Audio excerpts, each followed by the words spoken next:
fucking meth pipes can you find in one vehicle?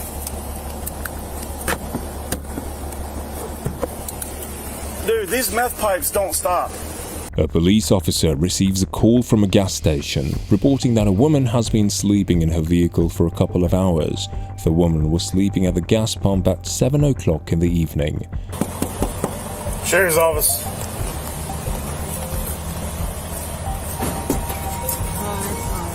Hey, how's it going? I'm sorry. I've been waiting for someone to send me money. As the officer wakes her up, concerned for her well-being, he inquires if she's all right. Groggily, she frantically searches for her glasses and replies, "Sorry, I ran out of gas."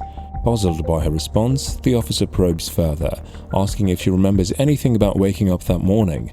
Offering assistance, he asks if she needs any help, to which she declines. Despite her disoriented state, she asserts independence and refuses the officer's offer, perhaps unaware of the gravity of her situation or the potential assistance that could be provided. The officer remains vigilant, monitoring her condition and ensuring her safety. Have you drank anything, took anything that made you pass out?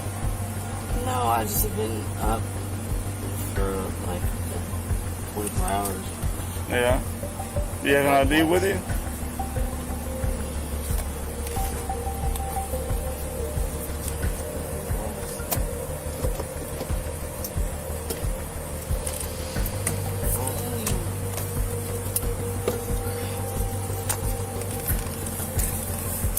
Concerned about the woman's condition, the officer questions if she had consumed any substances or if she was intoxicated, which may have caused her to pass out. However, she adamantly denies taking anything and claims to have been awake for approximately 4 hours. The officer's curiosity extends to a bag in her possession, but she fails to reveal its contents, appearing confused in the moment. Unexpectedly, she blurts out that she is not the restaurant owner, leaving the officer perplexed by this sudden statement that seems unrelated to the current situation. The officer strives to make sense of the situation and gather more information to ascertain the truth. Ow. I saw you're sitting on a car. There's something underneath you. Would that be it? No, it's up underneath you. Not it? Alright, what's your last name? Last night I ran out of gas in Atmore. How do you spell your last name? Yeah. C-A-R-C... What is it? Someone falls asleep, so it's like a crime now?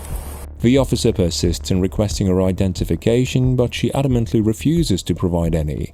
When asked about her name and address, her frustration immediately escalates, questioning what she has done wrong. She emphasizes to the officer that falling asleep is not a significant issue, downplaying the situation. With each request for information, she stubbornly refuses to cooperate, intensifying the officer's frustration. The officer becomes increasingly agitated as her non-compliance persists, sensing a lack of cooperation and potential obstruction of justice. The escalating tension creates a challenging and confrontational atmosphere between the officer and the uncooperative individual.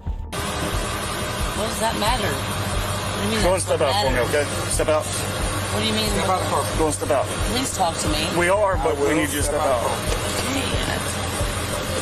Not the extradited if you're talking about the Alberta. Nope. Growing increasingly frustrated, the officer instructs her to exit the vehicle.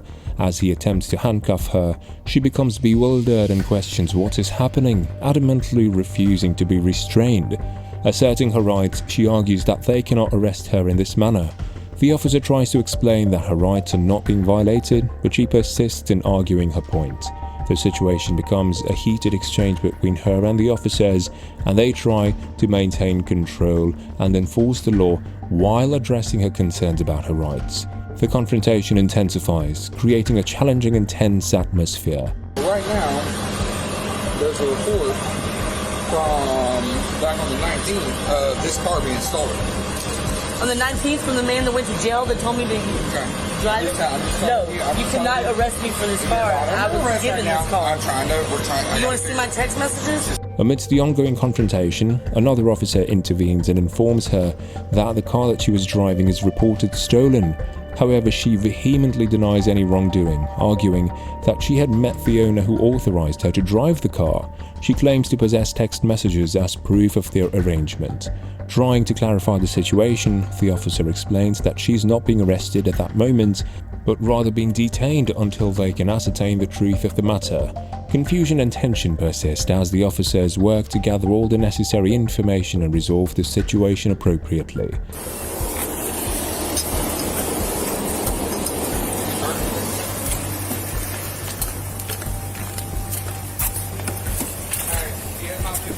Okay.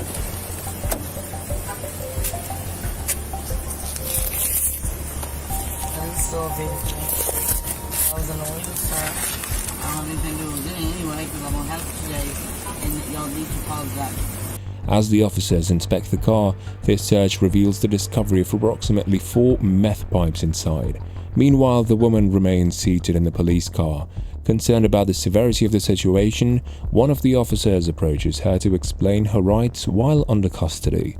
However, her behavior turns increasingly disrespectful and she continues to yell, demanding that they call a DEA sergeant named Caleb, whose contact information is saved on her phone. Amid her loud protest, she claims ignorance about the reasons for her arrest, further escalating the chaotic and tense atmosphere surrounding the situation. The officers face the challenge of maintaining control and ensuring proper protocol while dealing with her volatile behavior. And now they know they're in trouble, so they're lying. Let me talk to them. They're lying! Sir, may I speak with you? They're trying to backpedal because they know they illegally searched my car.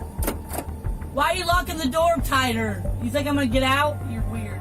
Sir, I need to speak to you, please. All my rights have been violated. I need to talk to somebody immediately before you have some big story behind this. That's alright, I want there to be. You're going down, down, down.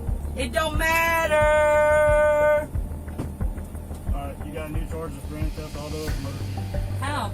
No, who reported it? That's funny, then you can't charge me with the other stuff. Which one is it? Fuck you, lying-ass motherfuckers! I need to talk to you, sir! I need to talk to you! During her time in the police car, the woman's continuous screams are captured by the recording on the dashcam. After a thorough investigation of the incident, the charges against her are determined. She is charged with misdemeanors, specifically possession of drug paraphernalia, indicating the presence of meth pipes found in the car. Additionally, she faces more severe felony charges for being a convicted felon in possession of a weapon. The culmination of evidence and circumstances leads to the filing of these charges, reflecting the seriousness of the situation and the potential legal consequences she may now face.